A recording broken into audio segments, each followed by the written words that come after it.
Yo, what's up, everybody? How is everybody doing? So my name's Jake Demai. I started a bookkeeping company about 4 years ago, and in this video, I want to talk about how I price my clients, how I come up with it, my thought process behind it, and what you would do. And my advice for people who are just starting a bookkeeping business, because the way I price now is probably not the way I would recommend that you price it later. And so let's jump right in, guys. I think one of the first things I would say about pricing is that you don't want to do an hourly rate. You don't want to charge an hourly rate. It's a very slippery slope. You start charging hourly, and number one, you're going to get paid a lot less because you're not going to be basing it off of the value that you're providing. You're going to be basing it off the time, which is already it's to me it scares the crap out of me, because that's what I used to do as an employee. I used to record my time, and I had to have 40 hours a week. And that's how we build our customers or our clients. When I was an employee, people would question your time, and then you had to have notes on each minute and each hour. And guys, it just isn't the way to go. You want to do fixed pricing. Fixed pricing. If you have a bookkeeping company, fixed pricing is just it's so important, especially if you're doing the recurring monthly work, which every bookkeeper is doing recurring monthly work. You don't want to be punished for efficiency. And that's what happens when you charge an hourly rate. So get away from the hourly rate. Now, you can keep an hourly rate in your head. Like in my head, I don't want to be making less than $200 an hour. That's where I'm at now. When I first started, I think I started at like $75 an hour.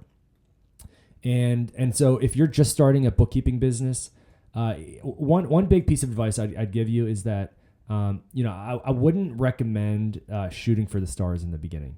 It's okay to charge less than somebody like me. And that's because you're a little bit desperate. Like, if you're being honest, you're desperate for clients. If you have no clients, or if you only have a couple of clients, the biggest thing for you right now is to get your foot in the game. You need to get a book of business. You need to get clients. And if it's going to be a little bit less than you might want, that's okay. I think the most important thing for you as you're starting a business is gaining that experience, gaining that confidence. And the fact that somebody's willing to pay you at all is amazing. And, I think one of the things that I learned is that you can always increase your prices later on. Like, if someone hires you to do bookkeeping for, let's say, $200 a month, which is below my minimum is $300 a month. But let's say someone's paying you $200 a month, and you find out that it's a lot more work than you expected. You can always raise the price. If you're way off, like if it should have been an $800 a month client and you're only charging $200 a month, you can just have an honest conversation with the client and be like, listen, I totally, missed this one. I thought it was going to take me this much time, but it's taking me a lot longer. Can we talk about how we can increase this and, make it more fair for both of us? And so I've had that conversation before. And it's not an easy conversation to have, but you can have those conversations. There's no rules. You're not set and locked in on a certain price. And so if you're way off, have that conversation as soon as you come to that realization. If you're like slightly off, if you are charging $200 a month and you wish you had been charging $300 a month, then in my opinion, I think I would recommend waiting at least 1 year. Wait at least 1 year, do 12 months of bookkeeping.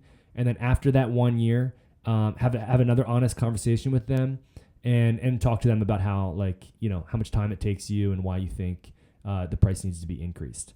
So, but like I said, when you have zero clients, or when you only have a couple clients, you're a little bit more desperate and you're a little bit more needy for just any kind of client. But when you have 15 to 20 clients, and especially to where I'm at now with 50 clients, I'm not desperate. Like, I know my worth, I know my value, I know what I provide.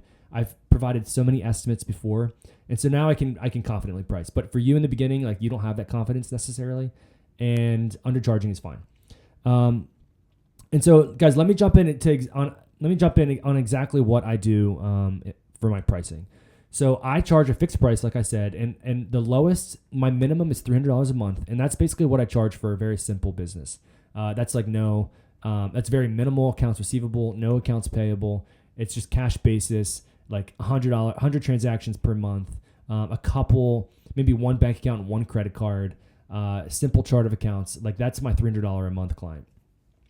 My $500 a month client is somebody who's more in the intermediate range. They maybe do invoicing in QuickBooks. Maybe they bill. Maybe they do like 50 or 25 to 50 invoices in QuickBooks. Maybe the client is also involved in QuickBooks too. Like if they're doing the invoicing, I require all of my clients to do not only the invoicing, but to receive the payment. So whenever they get paid, if they get paid by check, I ask them, or cash, I ask my clients to be the ones to hit receive payment and to put in the reference number, like the check and everything like that, so that I don't have to figure that out. So my clients are responsible for that. And so if there's all that going on, if they have a number of things on the balance sheet, if there's a complicated chart of accounts, if they have like 3 credit cards, if they have 200 transactions or 250 transactions per month, they're going to land in the $500 a month bucket. Now, if they are way more complicated, if they have like deferred revenue, prepaid expenses, if they have, I don't know, if they have complicated profit and losses, if they have special reports that are needed, then they'll be more on the advanced side. I have one client who pays me, it must be, I think it's like $650 a month, and they have foreign transactions. And so, that's a whole nother game right there. You're dealing with multiple currencies, and it can get complicated quick. And so, those are a few things. That's kind of how I price it. I have on my website like ranges. And so somebody might fall in a range of 300 to 450 or 500 to 650 or 750 to 1,000. And so I don't like have on my website, this is exactly what I'm going to charge you. I just give people an idea as to what they can expect. And so that's worked really well for me. People, when they call me, they've typically looked at my website and they're not expecting it to be like a $5,000 a month, bookkeeping job. Like they know it's going to be, $300 to $500 a month. So that's kind of how I do it. And a few things I look at when a client calls me. So let's just go to the very beginning. When a client calls me and they say, hey, can you do my bookkeeping? The first thing I ask for is access to their QuickBooks account. If they don't have access to QuickBooks, I'll ask for their bank statements. Most of the people that call me already have a QuickBooks Online account set up, and so they can just add me. And when I get added, I look for a few things in their QuickBooks account. Number one, I always go to their balance sheet first. And I look on their balance sheet to make sure, that everything's been reconciled. So I check the reconciliation reports. I make sure that, all the accounts have been reconciled and up to date. I check to see how many cash accounts, how many credit card accounts they have. If they have like prepaid accounts or deferred revenue, if they have accounts payable, if they have a bunch of like payroll liabilities or, just any liability, if they have multiple loans, those are all things I think about. The more complicated the balance sheet is, the more complicated the bookkeeping is going to be. And I especially look at the accounts receivable aging report. I look at how many clients they service. I look at like how clean that report is. If they have like 100 outstanding invoices and they're all 90 days or older, like to me, that's a little bit of a mess. And it's going to take me a little bit more work. And it raises a bunch of red flags. And so I'm going to charge a little bit more. But if they only have like 3 customers and, they only do like 3 or 4 invoices per month, that's not going to be an issue. And I'm not really worried about it. I also look at the profit and loss. And so I look at the profit and loss. I look at their sales. Do they break out their sales? What kind of detail is on their sales? Or is all their income in one line, or do they have like 10 different lines for the different types of services they provide? I look at their income. I look at their I look at their expenses. I look at how detailed their expenses are. And this might be a little sneaky, but I look at how much they paid their previous bookkeeper. So if they were paying their previous bookkeeper $500 a month and they were just looking for somebody who could provide a better quality bookkeeping service, then I'm not going to go below 500. Again, that might be sneaky, but like it just gives me an idea as to what they're thinking and how much they're able to afford. And then I also look at like how much money they make. What's their profit? What kind of profit margins do they have? Is a bookkeeping service something that they can afford? Like those are just all things I take into consideration. And then like one of the last thing I'll think about is, the person that I just talked to on the phone. Were they somebody that I felt like I could work with? What kind of red flags that came up during the initial phone call, discovery call with the client?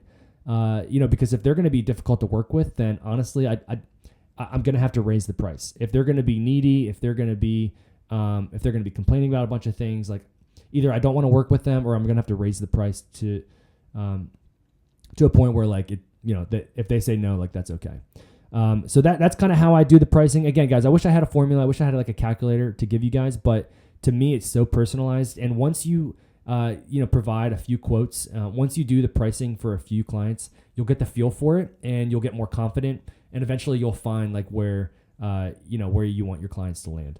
And so guys, a few other things I think about is I don't do any setup fees. I don't charge any like initial fees in the beginning. I will charge a cleanup or catch up fee. So if I feel like the balance sheet's a mess, or if I feel like or if I see that the cash accounts haven't been reconciled or the credit cards haven't been reconciled, I'll charge a cleanup fee.